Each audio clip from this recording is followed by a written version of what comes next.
తిరుపతి జిల్లా జీవకోన ఈశ్వరుని దేవాలయం వద్ద అటవీ ప్రాంతంలో చిరుత సంచారం భయాందోళన కలిగిస్తోంది. జనవాసాలలోకి వన్యమృగం రావడంతో జిల్లా ప్రజలు బెంబెలెత్తిపోతున్నారు. గ్రామాల్లో సంచరిస్తూ కుక్కలను వేటాడి చంపి తింటుందని, ఎప్పుడు ఎటువైపు నుంచి వచ్చి తమపై దాడి చేస్తుందోనన్న భయం వారిలో కంటి మీద కునుకు లేకుండా చేస్తుంది. అధికారులకు తమ గోడును చెప్పుకున్నా ఫలితం లేదని ఆవేదన వ్యక్తం చేస్తున్నారు. అటవీ శాఖ అధికారులు తక్షణమే స్పందించి తమకు పులి నుంచి రక్షణ కల్పించాలని కోరుతున్నారు. జీవకోన మేము మొండోడు కోనలో ఉన్నాం. లాస్ట్ ఏరియా కొండ కింద ఏరియా మాది. గత 20 రోజులుగా పులి ఎక్కువగా తిరుగుతుంది. ఈ పక్క 4 కుక్కల్ని కూడా ఎత్తుకొని పోయింది అది పులి. మేము పై అధికారులకు కూడా మేము చెప్పాము, ఆ వాలంటీర్ వాళ్ళకు కూడా చెప్పాము, కానీ ఎవరు పట్టించుకోలేదు.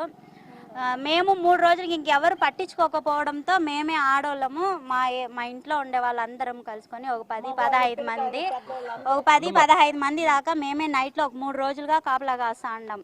రాత్రి ఇక్కడ ఖాళీ బీడ్ ఉంది, ఆ బీట్లోకి వచ్చేసి రాత్రి పడుకొని ఉండింది సార్.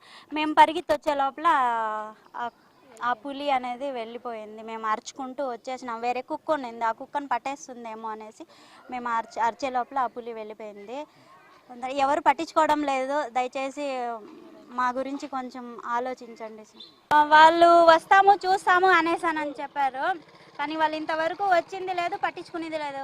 20 రోజులుగా మేము కంప్లైంట్ ఇస్తానే ఉంటాం, వారానికి ఒకసారి కంప్లైంట్ ఇస్తా ఉన్నాము. ఒకరు కూడా వచ్చి పట్టించుకోలేదు సార్. డిమాండ్ ఏం లేదు సార్, ఎవరైనా వచ్చి పై అధికారులు ఎవరైనా కొంచెము మేము ఇక్కడ